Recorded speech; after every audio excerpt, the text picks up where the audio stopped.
What up, ladies and gents? Today I am going to talk about glyphs, more specifically glyphs for Holy Priest. There's been a few people asking me about this, and not as clear-cut and as obvious as it first appears. There is a couple that are used more than others, but yeah, there's quite a wide, maybe I reckon like 10 that you will use if you're just queuing ladder, because in the start of a game in MoP, you can see what the enemy comp is, so you can kind of tailor your spec and your glyphs to that a little bit more, so that you're as powerful as you can be. But today I'm just going to talk about what glyphs go against what comps, what classes, what's good against what. So you can kind of build up a general mindset yourself about when to use what, so that when you see the enemy comp, it kind of triggers in your brain, okay, I want this against this. This is kind of what they want to do, so I want this to counter it, that sort of thing. I've made a list of all of this. This is literally everything. Now, there's a bunch of them that are just completely dead. I'm just going to mark those off straight away. So like Deep Wells, we never use. Circle of Healing, we never use. Dispersion Shadow, we never use. Focus Mending, haven't found a good use for it yet. Holy Nova sucks. We've got Levitate, doesn't stack with Feather, for example. Or I believe even Move Speed on Boots, kind of just bad all around. We've got Mind Blast, again, Mind Flay, Mind Spike, these are all wrong spec, we don't use them. Psychic Horror, we don't use. Psychic Scream's useless. We've got, yeah, these are all pretty good. Spirit Redemption, basically useless. Vamp Embrace, basically useful. So you can see there's kind of a few that are still left on here. Now, let's start with the most important one, which is going to be Renew. Yeah. This is going to be your staple. You're going to use this against everything. Always, no matter what. Because Renew is going to be your top heal. So this essentially just gives you 33% more healing on Renew, because what it does is it reduces the duration of your Renew to, I believe it's like 9 seconds or something. It reduces it by 3 seconds anyway. But then when you refresh it through the Holy Serenity Chakra, then it refreshes it back to full duration while still doing more healing. This thing is nuts. This is insanely good. So you always want to just put that on one, forget about it. It's always going to be there. Now, for the other two, you've got quite a lot of options. I'm probably just going to go down the list and talk about the mindset of when to use those options. Some of them will be more frequently than others, but I'll put the sometimes ones in orange. So it's a Binding Heal, right? Binding Heal is going to be very rarely, I'd say, against, potentially you can make use of it against Warlock comps. There's a couple of options against Warlocks, but the idea behind Binding Heal is that it heals the third person, right? And the good thing about Binding Heal is it refreshes your Renew through what we talked about before, the chakra, the Serenity Chakra. What you can do is just Binding Heal one guy, refresh all your Renews in one go, and just get good value, basically, not having to reapply Renew. That's kind of the main use of that. There isn't that much else in the way of uses, and arguably there isn't even a niche against Warlocks for it, but that would be where that would be used. Dispel Magic, basically in twos when you're facing a Shaman and you want to run that Shaman down, and you're hammering Purges on the guy to get like all the Riptides, all the Earth Shields, all that stuff off. That's pretty much the only time I've found use for it. Arguably you could make some use against Resto Druids for it, but I think generally if you're dispelling the hots against the Resto Druid, the guy is usually pretty topped, and so the Dispel damage value actually doesn't stick. The guy gets re-topped by the remainder of the hots before you get him clean. So not so great value for the Dispel Magic there. Maybe outside of like really deep dampening, but I think there are other better options for Resto Druid. So I'd say Dispel Magic, Shamans, let's type in instead. Long Shamans in twos when you train. Binding Heal, Warlocks in threes to refresh, Renew. Again, rare. And this one's pretty rare as well, right? Pretty rare situation you actually use this. Fade. So what Fade does is Fade is off global, right? And Fade is, I believe it's a 30-second CD. I don't actually use it conventionally in PvP, in Holy currently. But what it does with the glyph is it makes you take 10% less damage while the Fade's out. So what you can use that against is cleaves, right? If you know that a cleave is going to train you, you want to run this bad boy. But it's for really specific types of cleaves, right? I guess if you're facing like a DK Windwalker, it's good against that. Just mitigate a bit more damage. Maybe like a TSG, maybe like a Turbo, these kind of things. And you can get decent value out of that, right? But you also want, if you're going to be facing those comps, you're going to also want Glyph of Inner Fire, right? I think that's going to be very important, but that's going to be really important against even more specific type of cleaves, right? They have to have a Windwalker in to get that physical damage reduction value, right? Because it's giving you extra armor. Or you're going to need an Arms Warrior on the other team. Basically, those two is where this really shines, and it does give you a ton of extra armor. So, Warrior / Windwalker cleaves that train you. And that's basically it. You can use it in twos as well. If it's a Warrior or a Windwalker, and you know you're going to get trained a lot, then it's good value. If you're going to be swapping the fire a lot, to tank them and get a lot of damage. So that's kind of your options. Warrior, Windwalker should kind of trigger that train of thought, I'd say. Back up to Holy Fire. So Holy Fire is... Holy Fire... No, I think it's Smite, isn't it? Holy Fire is the range one. Range one is just dead. That should be dead as well. Never use this. Rubbish, rubbish, rubbish. What I was thinking of was Smite. Smite's down here. So I'll talk about that quickly. We'll just go... We're kind of all over the place right now. But Smite is basically... It's pretty rare as well, but you'll use this in 2s. And you can use this with something like a mage, right? Or maybe a hunter. Where you kind of have a lot of CC for the healer, also that your teammate can do. And so then while that CC is out, you can be turreting a few smites into the DPS, right? And what that does is 20% extra damage on smite while they've got Holy Fire, right? Holy Fire debuff. So with hunter / mage in 2s, this is like a secondary tier or secondary priority glyph, I would say.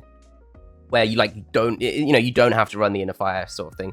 You don't have to run maybe death, anything else to survive, right? It's kind of like, okay, I'm fine, so I can think about offensive stuff now, right? Now, I think personally, I don't use this that much recently because I feel like there's a better one against a lot of comps where you can actually get the smites out. Because if you're facing something like a hunter or a mage or just anything else with a ranged interrupt, really, getting the smites out is tricky, right? It's tough. Because you're basically, a lot of the time, the only thing that actually can be interrupted. Most stuff is instant from the classes, right? So I think a better option, a lot of the time, against the stuff where you can cast, which is more like melee-related stuff, this one. Now, I swear this is like a sleeper glyph. And this is in 2s again as well, right? But I think any melee that trains you, anything that goes you, this is insane value. So again, I think this pairs really nicely with the inner fire. And I think that Warrior / Windwalker Cleaves is a really good shout here. I don't think you would use this so much in 3s, but in 2s, this can get a lot of damage value out of this for basically 3, right? Because you're going to be pressing the shield anyway. Right, back up to Inner Sanctum. Inner Sanctum is good into magic, right? But it's also good into DKs. So I actually really like this into DKs. I think that it kind of smooths out that DKs basically have one big go every couple of minutes, right? So this kind of smooths that out a lot and reduces a lot of that pressure that comes from them, because most of their damage is shadow, right? So I think this one, the value of this comes from, I think you can use it into Warlocks in 3s. I think you can use it into double caster DPS 2s, but specifically where you don't have to run Death. Death would take up this slot otherwise. Or you can run it into DKs. Get into DKs. I would say arguably not in 3s, but there are definitely some comps where you could potentially gain value of it. You just need to know that they're going on you. If you're facing a team a bunch of times in a row, and they've gone on you a bunch of times in a row, odds are they're going to do it again, then it's kind of good value, right? But it also matters, right? If you're facing like a DK Ellie or something, then it's nice, right? But if you're facing like a DK Windwalker, then you're going to want to be an Inner Fire, so the Inner Sanctum is used, right? So you got to kind of think about the gameplay and how the game might go in the starting area when you make your decision on the glyph, right? So basically, I'm giving you the tools to make those decisions. Leap of Faith is dead as well. I don't know why that's on there. That's useless. Lightwell. So this one is a very niche one. This one's arguably basically only good against like double rogue. But there's maybe a couple of rogue double DPS comps if it's a really good team where this is good value. And what this does is this makes the Lightwell stop automatically healing, but it heals for 50% more. So you have to click it, right? So what you do is you just plonk your Lightwell on the ground and you just wait for them to start the game, right? And you just stand on it. And then when they open, you just click it. Right? And it's doing absolutely chunky healing for their open. And once you get control of the game in 2s against double DPS, that's it, it's over, right? They have to keep you in that box of pressure, right? Whereas this kind of Lightwell glyph helps out, just remove that basically.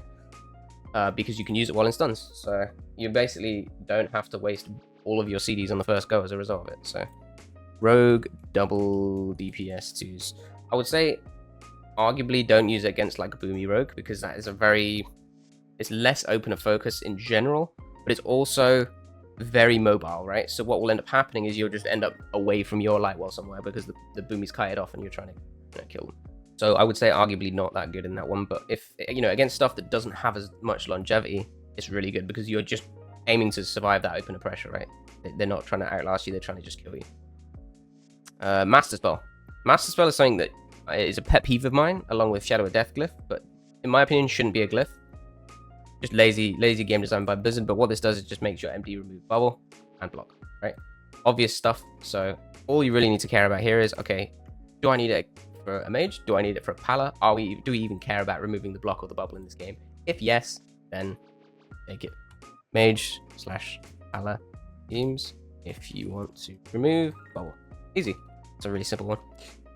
Okay, powered shield. This one is a little more tricky because it kind of holds the same slot as Prayer of Mending, right? They both kind of fill the same thought process niche. And personally, I actually think that Prayer of Mending is giving more value. And I'll talk about why in a minute. But powered shield, what it does is it basically makes 20% of your shield amount heal, right? So it's just raw extra healing. So arguably you could use this into comps where you just want more raw healing on one target, right? So this is maybe things like hunters or mage teams would be good there. Now here's the issue, right? Against hunters and mages, you want to run death, right? We'll get to that in a minute. But hunters and mages, you want to run death, which means you've got one free glyph slot. And for me, I think maybe the Prayer of Mending is just superior to the powered shield for that glyph slot, because the Prayer of Mending basically means it ticks one time less, but the first tick does 60% more healing, and the first tick is the one that you really want, you know, the bang for his buck, right? Because you're trying to top a target really fast when you come out of CC, right? To relieve pressure, right? So again, this is basically anything that pumps single target. Now, if it's not single target pressure, this actually ends up nerfing your Prayer of Mending, right? Because say it's a warlock or something, your Prayer of Mending is now ticking one time less, which is 20% of the overall healing. You're only buffing that first tick by 60%, right? Actually going to do less. Next up, Purify. So this one is going to heal your Dispel target for 5%. It is affected by dampening, so I think there's versions of the game where this isn't affected by dampening. Here it is. It's pretty nice, but it's pretty niche. And I would say your niche here is basically like anything where you're just defensively dispelling a lot. This is arguably mages, but I think the Prayer of Mending is more valuable then in that regard. Obviously, you have to run Death as second. So the Purify doesn't really get a look in there. What you want this against is maybe if you face like an Ellie Shaman, where you're dispelling the Flame Shock a lot. And you're going to get a lot of value out of this, right? So Ellie Shamans, this is going to be good for. And I think that's almost the main thing that it's good for. I think there's potentially an argument to be made for DKs, but the problem is you're using other things for DKs. You've got Scourge and Prism, and you've got Inner Sanctum potentially as well, depending on the comp. So then this kind of doesn't get a look in there. They can also make it so that your Dispel doesn't remove they can make it the immune to Dispel. You're kind of coin flipping that they're not running that, which I don't really like. So I think there's more solid glyphs that you can use there. So Ellie Shamans is probably the main thing here. Next up, we got Scourge Imprisonment. So Scourge Imprisonment is basically just making your shackle half-second cast time. Again, this basically the only use for this is DKs, right? And you can try and shackle their ghoul when it gets empowered. You shackle the gargoyle really easily when it pops out. So you can just have a lot better control over the pet, and you can just throw these in basically once a DR.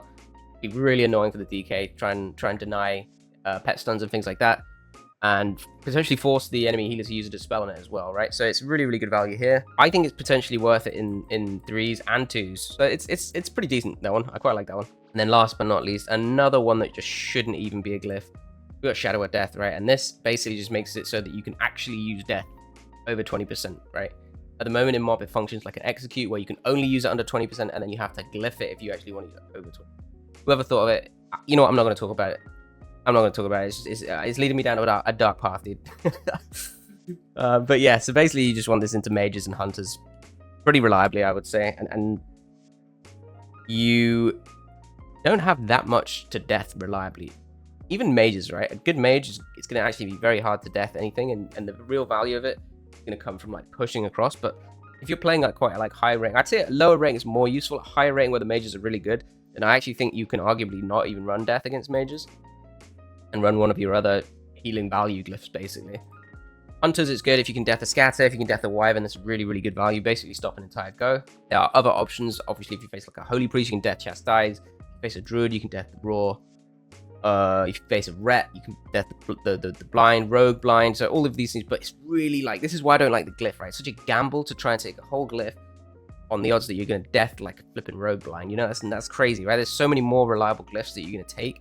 That's why I dislike it as a glyph. I just think it's you're basically gambling, right? To try and do an outplay, and then if you don't, you get punished. It's just sick.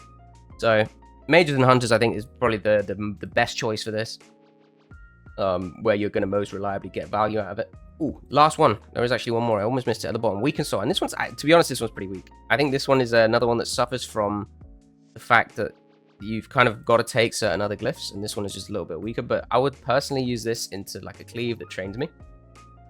But the problem is you're most likely going to be using Inner Fire, and I actually think the Fade is more valuable than the Weak and Soul. Maybe I'm wrong, but I think the Fade is really strong. Just the fact that the Fade is off global gives you a lot of pressure reduction for free. As long as you remember to use it. If you're not remembering to use it, don't take it, obviously. But obviously, prayer of mending is another good shout in that regard. Then you could run inner fire prayer of mending, get more healing on yourself when you prayer of mending, and it's just good value. But yeah, I think if you're not running the Fade, Weakened Soul definitely deserves a consideration. And it pairs quite nicely with which one is it? The Reflective Shield here, right? If you're playing 2s and you know for sure this warrior is gonna train me this game, like I can just run Reflective Shield, and maybe you're not too worried about the pressure he's doing. Maybe extra Weakened Souls leading to extra Reflective Shield damage is going to be nice. That's definitely something to consider as well. But as I said, it's a very niche one. So I'd say pretty much don't worry too much about it. If you're unsure, just forget about it. To be honest, if you're unsure in general, I'll put ticks next to the ones that are going to be the most regularly used.